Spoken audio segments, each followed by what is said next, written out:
Hello class, I am Engineer Chanray Pacturanan. So this time, this is our new playlist na pag-uusapan natin for the structural theory. So this chapter is all about deflection, specifically for the geometric method. So ano ba yung mga nakapaloob na topics dito? At the same time, ano ba yung dapat na matutunan nyo after playing this playlist? Okay? So sige, simulan na natin class ang ating discussion. So, as I said earlier, I am Engineer John Ray Pacturanan nga, a faculty member of the College of Engineering. So, this time, what are the topics or what is the topic outline for this chapter? So, una is the moment diagram by parts. Kasi nga, for geometric methods, napaka-importante kung paano natin i-construct class yung moment diagram by parts ng ating beams. Pangalawa, ay moment area theorem. So, i-discuss natin kung ano ba yung dalawang moment area theorems. Pangatlo, the moment area method for cantilever beam. So, gagamitin na natin yung moment area method in solving the slope and deflections for cantilever beams. Pang-apat, moment area method, this time for simple beams. So, gagamitin na natin yung moment area method para sa paghahanap ng deflection ng simple beam. And lastly, is the conjugate beam method. So, in summary lang naman, we are going to discuss another methods for determination of deflection, which are the moment area and the conjugate beam methods. So, the previous chapter na discuss na natin yung algebraic method, which is the double integration method, di ba? So, as I said, 5 ito. So, yung una, double integration, pangalawa and pangatlo ay yung moment area and the conjugate beam methods. Okay? So, to give credits, the sources or my references are, main reference ko nga palagi is the book of Aslam Kasimali, Structural Analysis, SI edition, 4th edition na siya, no?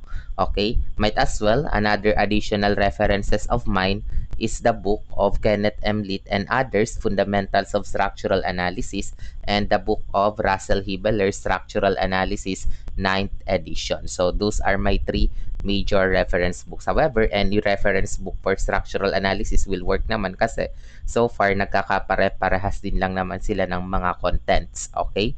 So, sige. Simulan na natin class ang ating discussion. So, ngayon, ang una kong i-discuss dito class ay ang moment diagram by parts kasi ito yung importante class before tayo mag-proceed for moment area method and conjugate beam method. So, ang unang kailangan nyo muna ditong malaman is paano natin i-sketch ang moment diagram by parts. So, sige. According dito, no, in the previous discussion in chapter 4, kung maalala nyo, so the moment diagram of the beam can be sketched by either parang mali yung construction ko, no? So, by using either, pasensya na, no? So, ayan, i-ano ulit natin. By using either the moment function or the load. So, kung maalala nyo, nag-derive na tayo ng shear and moment function last time. Tapos, using plotting, in-sketch natin yung moment diagram. At the same time, ang ginawa natin doon, pwede mo din pala siya i-sketch using the load. So, nag-sketch na tayo ng moment diagram doon sa analysis of beams. However, kung babasahin natin yung kusunod, the resulting diagram has complicated shape for the purpose of determining the deflection of the beam. So, yung mga shape nun class is medyo irregular para makompute natin yung mga necessary data na kailangan natin for the calculation of slope and deflection. Okay? So, therefore, an alternative method of sketching the moment diagram is using the moment diagram by parts. So, this is an alternative method sa pag-sketch nga ng moment diagram. So, parehas lang siya, class, nung in-sketch natin na moment diagram last time. Kaya lang, instead na isahan lang, ang gagawin natin ay by parts nga. Kasi nga, for the purpose of deflection sa sa mga discussion natin using the moment area and cantilever beam, mas madaling gawa ng analysis ang moment diagram by parts. Okay? So, according dito, in this method, a point is chosen and is assumed to be a cantilever. Then, the moment diagram of each individual loads will be sketched with respect to that chosen point. So, later on, maintindihan nyo rin lang naman yan. But, gagawa muna tayo ng basic exercise kung paano tayo mag-i-sketch ng moment diagram. So sabi nga dito, of course, the following examples will help us to further understand this concept. Okay? So example number 1, so sketch the moment diagram of the following cantilever beams. So ito yung exercises natin in preparation for the future discussion natin or this chapter. So yung unang dalawa, yun lang. Ito lang yung kanyang support, nasa right, as dito nasa left, but still they are loaded with 20 kilonewton. Clockwise lang dito, counterclockwise lang. And dito rin, ganun din, kaya lang left na ito ay yung support niya nga is right, pero 20 kilonewton meter is counterclockwise na baliktad lang siya. So kumbaga nagkabaliktaran lang naman yung kanilang ang figure. Okay? So another, hindi lang yan class ang i-sketch natin. Ito rin, upward load of 10 kilonewton, tapos 3 meter to. And yun nga, yung beam is ganun din, cantilever. Sa una, right ang support, dito sa kanan, nasa left ang support. So this time, downward naman yung 10 kilonewton. Tapos sunod, uniformly distributed load of 10 kilonewton per meter. So both in parehas na beams. Then another thing to consider, buo pero pababa na siya. Tapos this time, putol na 10 kilonewton per meter. Tapos dito, pababa na 10 kilonewton per meter, but this time, triangular nga yung load niya. And lastly, putol na triangular load. So ang tanong lang naman dito, paano natin class i-sketch yung moment diagram niya? Kasi itong example na to class ay napaka-importante nga for the future discussions natin sa area as a moment area method and sa conjugate beam method nga. So sige, punta tayo sa ating OneNote. No, I already paste the problem and I already provide the necessary space para ma-sketch na natin to. Okay? So, ang gagawin lang natin dito class, pag in-sketch natin yung 20 kilonewton, no, considering the left one, sige. So, lagay natin to. So, this one, this 20 kilonewton meter class, actually, this is a positive convention, no? So, this is positive. And since, siya, concentrated moment, ang magiging itsura class ng diagram niya ay pa ganito. So, rectangle lang siya. Kasi nga kahit saan ka naman class mag-cut, 'di ba? Halimbawa, piliin mo yung nandito sa cut, ang convention 'di ba ng positive moment is pa ganito, 'di ba? So nagkataon na nagkontrahan silang dalawa. So therefore, ang mangyayari all throughout the span, magkakaroon tayo ng positive 20. So this will be the moment diagram. Okay, so kumbaga, ang ginagawa ko lang naman class is ini-sketch ko yung moment diagram nitong mga beams natin. So ganon din dito, drawing natin siya dito. Then, lagay natin to. So this 20 kilonewton class is positive kasi nga kung ikakat mo siya dito, ang orientation ng positive moment is pa ganito, di ba? Considering the right cut. So kung maalala nyo, always recall the sign convention always for shear and moment. Okay? So therefore, this causes an upward force or upward positive moment of 20 kilonewton per meter, kilonewton meter. So ito siya. So for moment, rectangle ang napoproduce niya na moment diagram. So this is 20. Well, of course, kung sila class ay positive, malamang itong dalawa ay magiging negative moments. Okay? So therefore, to sketch naman the moment diagram of this, no, ang kalalabasan will be like this, no? Taray taglish, no? So this will be negative moment na to. Okay, so lagay natin negative 20 to. So ganun din class dito sa part na to, this 20 kilonewton meter will cause a negative, no? Negative siya pag drawing mo yung moment diagram niya. So usually kapag concentrated load, ang napoproduce niya talaga ay triangular loads. Okay? So sige. From the cantilever beam, drawing natin siya. Ito na. So, tamang design lang ng onte. So, this will be negative 20 kilonewton meter. Well, of course, this one is kilonewton meter. Marahil, alam ko class, sa inyong lahat, may nalilito dito. Sigurado ko. Sigurado ko may nalilito dito. Sir, paano mo nasabing positive moment And paano ko nasabing negative moment yun? Oo nga, no? Paano ko na-determine agad-agad sa isang tinginan lang that these two, kahit na baliktad pa yung orientation ng beam and kahit magkabaliktad sila, alam kong positive moment yan and alam kong negative moment itong kabila. Simple lang.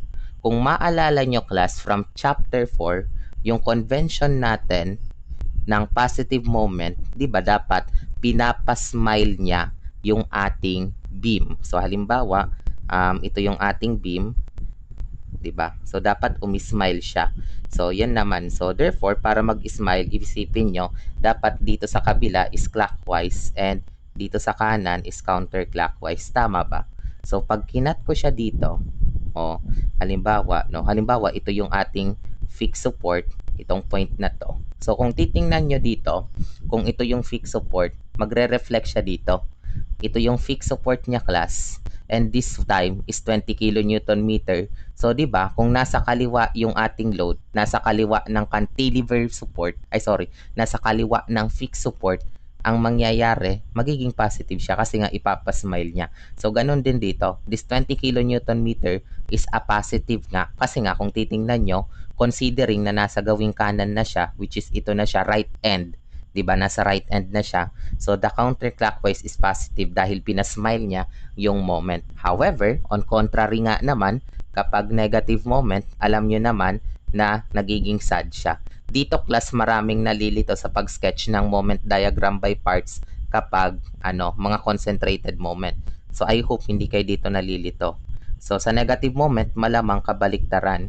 Counterclockwise, no, considering the left, and clockwise considering the So let's say ito yung fixed support. So tingnan nyo, ito yung fixed support niya, and this time this 20 kilonewton class is counterclockwise. Ganon din dito, dapat counterclockwise siya sa kabila. So ibig sabihin this is a negative moment. Okay, no? So para hindi na lang kayo malito, babalikan lang natin yung chapter 4 discussion natin regarding sa positive and negative moment. Okay? So ito lang siya. O ayan, negative. Tapos dito, tingnan nyo, ito yung ating cantilever. So yun, gagawin niyang sad. So tingnan nyo na lang kung ano ba yung gagawin ni moment. Kasi 'di ba may mga moment na nagiging happy ka, may mga moments naman na nagiging sad ka. So you should observe, no. So this is my best recommendations for you. Tingnan niyo na lang to class, no. Tingnan niyo na lang siya kung ano yung orientation ng positive and negative. Halimbawa, itong dash na to is yung support, no. So halimbawa, no, i-drawing ko nga para hindi nakakalito, no. Wala kang makikitang ganito class na approach sa ibang libro, no? Kasi masyadong general din yung ibang books. Halimbawa, fixed support. So, dito rin, fixed support. So, i-apply ko nga siya. Pag ganito, tapos pag ganito. So, yun na nga do. Tingnan nyo, yung magre-reflect, tama siya. Parehas siya dito, no? So, on the other hand, dito naman sa, for negative, no, drawing nga natin, no, para mas naiintindihan nyo. So, apply natin, pag ganito siya, tapos pag ganito, and it reflects to here, no. So, ayun, I hope, no, nagagets nyo class yung ating process. So, moment pa lang yung ini-sketch natin. Next tayo class, dito na tayo sa mga loads. Sa loads, walang problema, no. Okay, kasi nga, after natin dito sa mga moment, ang next na po problemahin nga natin itong mga loads, no. Pero ulitin ko, hindi ito class magkokos ng masyadong problem kasi madali lang ang rule dito class. Kung ang load nyo, mapa-concentrated or mapa-distributed load class ay pataas, katulad nito, ang mangyayari, magiging positive class ang kanyang moment diagram. Ulitin ko doon, no? Kapag yung mga load is pataas in any convention of this cantilever beam, ang magiging moment mo ay positive. That is the rule, no? Ito, nasa taas siya, irrespective class kung nasaan yung cantilever support or yung fixed support. Basta pataas siya, automatic na ang magiging ending niya talaga ay positive moment. So, case in point, pag drawing ko class, yung moment diagram niya, magiging triangle to. Kung sa moment class, naging rectangle ang itsura, kapag concentrated load, no, magiging triangle siya. So, halimbawa, diretso natin siya dito, diretso natin siya dito. Okay? So, 10 kilonewton, malamang class ang distance is 3 meter. So there is no need naman ng magpakahirap dito. Alam mo naman ng magiging moment niya ay 30 kilonewton meter. So pag in-sketch mo yung moment diagram, triangle lang siya. Ganon din dito. Triangle lang yan. No? So sige, wait lang. Ayusin ko nga tong pagkaguhit ko. Ayan lang. Meron ka ng moment diagram nito. Okay? So, tandaan nyo to, no? Kasi importante to mamaya. And ilalagay mo, of course, what will be the height of the triangle class will be 30. So, understood naman that this is a moment. So, therefore, kilonewton meter. So, basta upward ang force, automatic, positive na siya. So, of course, in contrary, ang next natin class, kung downward ang force, malamang negative siya. Okay? So, ganun lang, no? Halimbawa, dito sa una, lagay natin siya dito. Sige, sorry. Ayan. Tapos, yung sa kabila, lagyan ulit natin, no? So, still,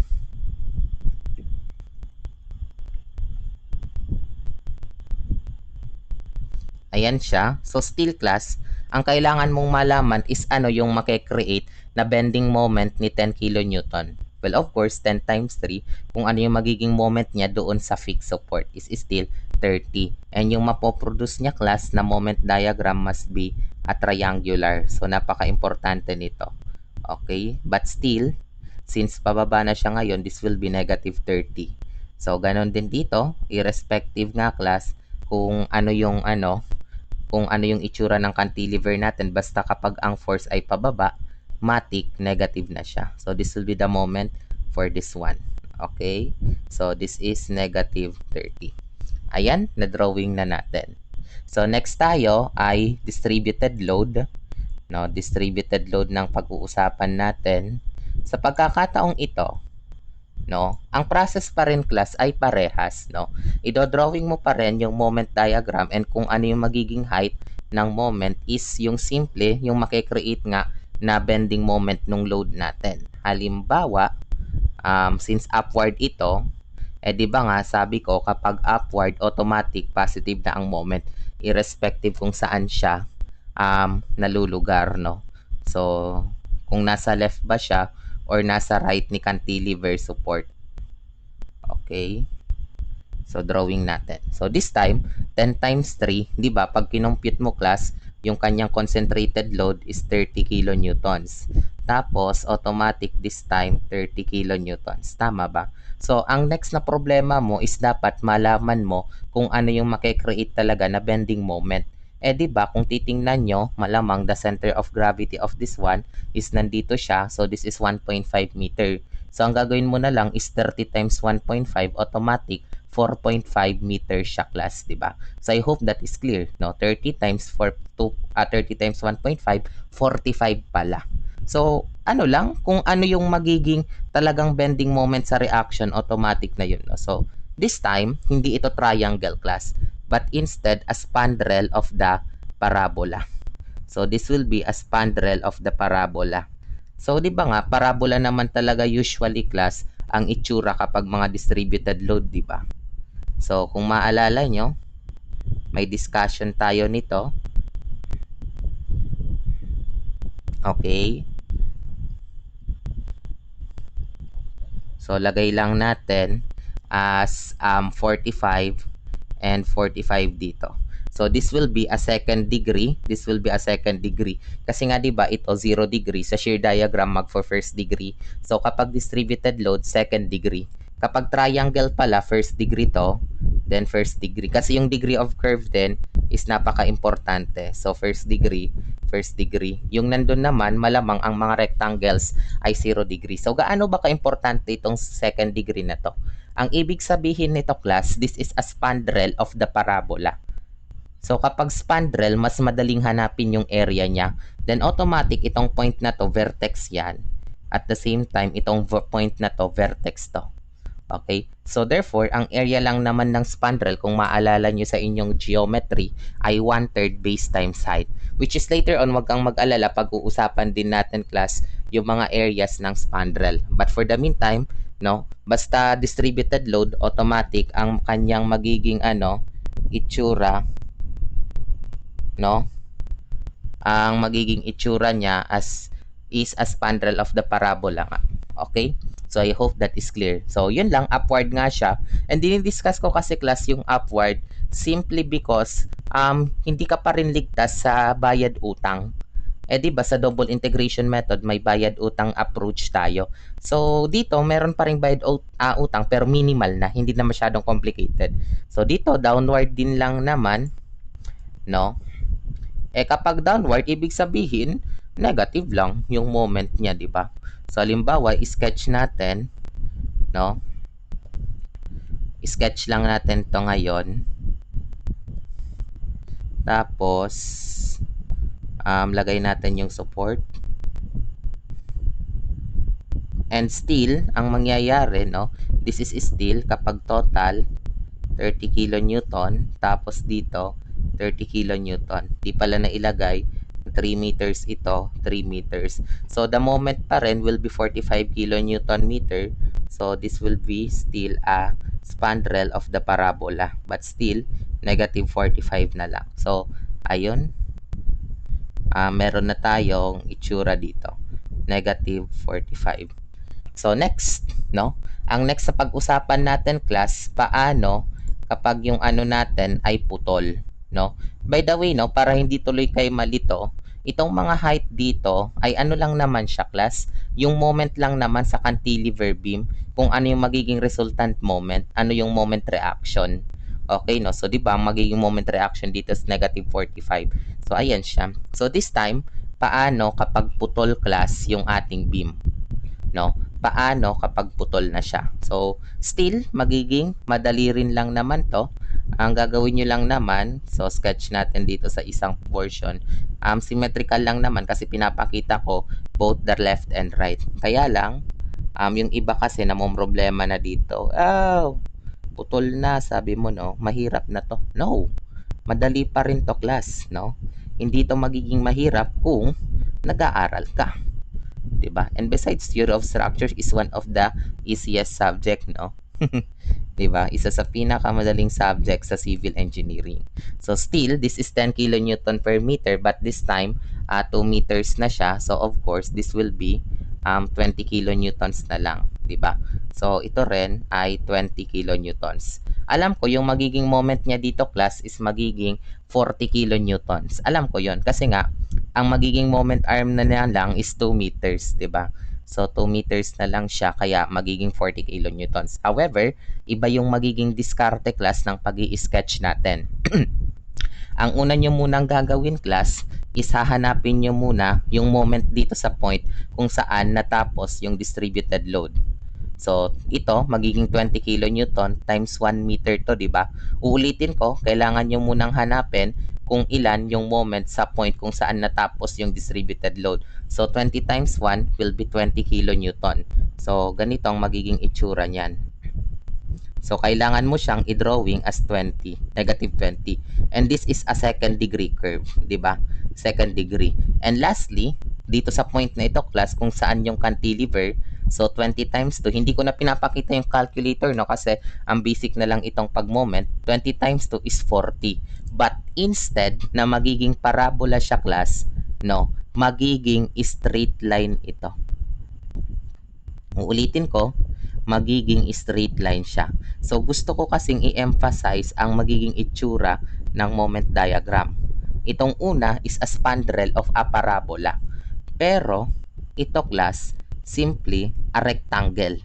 And itong pangatlo ay simply a triangle. Kasi dito, magiging first degree. So, ulitin ko yun dito na lang tuloy sa kabila para mas madali nyong maano. So, sa point na ito, dyan matatapos yung spandrel. Pero, kung gusto mo talagang patapusin sa cantilever beam, dapat i-straight line mo siya.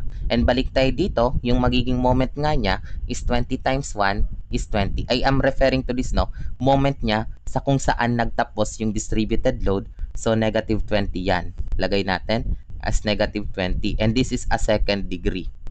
But, yung talagang moment niya sa cantilever class ay ilan? 40 nga. So, dapat idiretso mo siya but not as a spandrel. Dapat idiretso mo na lang siya class as a straight line. Okay, so this will be negative 40. Kaya nga, ang magiging shape niya ay tatlo. Isang spandrel, isang rectangle. Of course, technically rectangle to. Huwag ka nang makipag-argue. And lastly, isang triangle.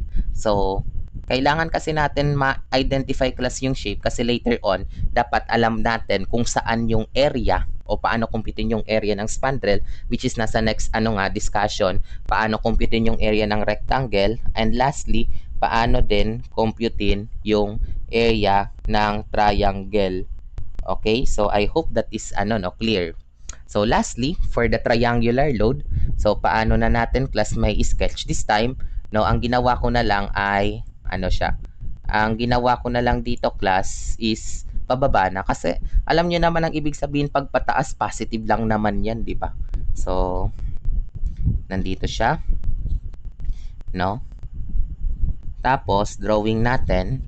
And this time class, ang mangyayari ay kumpitin natin yung equivalent concentrated load. So, 1 half ng 10 times 3, ilan nga siya? Ilan ba? 1 half ng 10 times 3, I think this is 15 kilonewton. Ganon din dito, this will be a 15 kilonewton. Please confirm kung tama. Kasi I think tama ako. Kumpitin na nga lang natin. 0.5, di ba? Ko sa computation ng simple simple arithmetic. Ayan, 15 din. So, bawal daw ako magmura eh. Sige. Ayan. Drawing natin. The process will be the same. Huwag kang mag-alala. Ilang lang yung makikreate na moment nito. Di ba, from this fixed support, automatic, ang makikreate na moment niya ay 15 kasi nga automatic ito, 1/3 ng 3 meter class or simply 1 meter. 'Di ba? So pag drawing mo lang 'to, automatic spandrel na naman 'to. 'Di ba? Kaya lang, yun na nga, this will be negative 15. Ganon din dito class sa kabila, this will be negative 15. But tandaan niyo 'to, magbabago yung degree ng curve dito.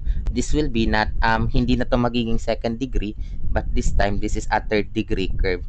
Di ba totoo naman, no? Kung maalala nyo yung shear and moment diagram natin last time class, kapag triangular load, nagpo-produce yan ng third degree sa moment diagram. So, ganun din, no? Tingnan nyo siya, kapag distributed load, second degree. Kapag concentrated load, first degree. Kapag concentrated moment, 0 degree or flat lang talaga siya. So, yun, nag-i-increase yung degree ng mga curves natin dito.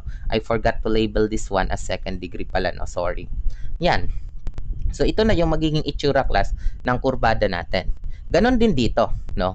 Putol lang siya, no? Putol lang siya pero nakalimutan kong 2 meter, 1 meter, 1 meter, 2 meter. But the process is just similar to the previous one na putol na distributed load. Okay? So, kukumpitin mo siya, 1 half ng 10 times 2. So, ilan siya? Wala na akong tiwala sa sarili kong mag-compute eh.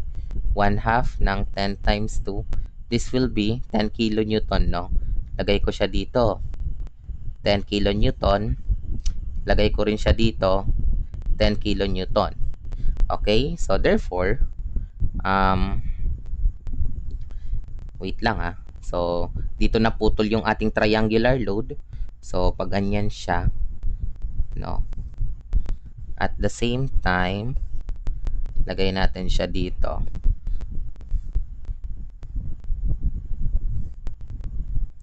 So, kung maalala nyo, doon sa putol na rectangular load, ang gagawin nyo muna, hahanapin nyo yung moment sa kung saan naputol yung triangular load.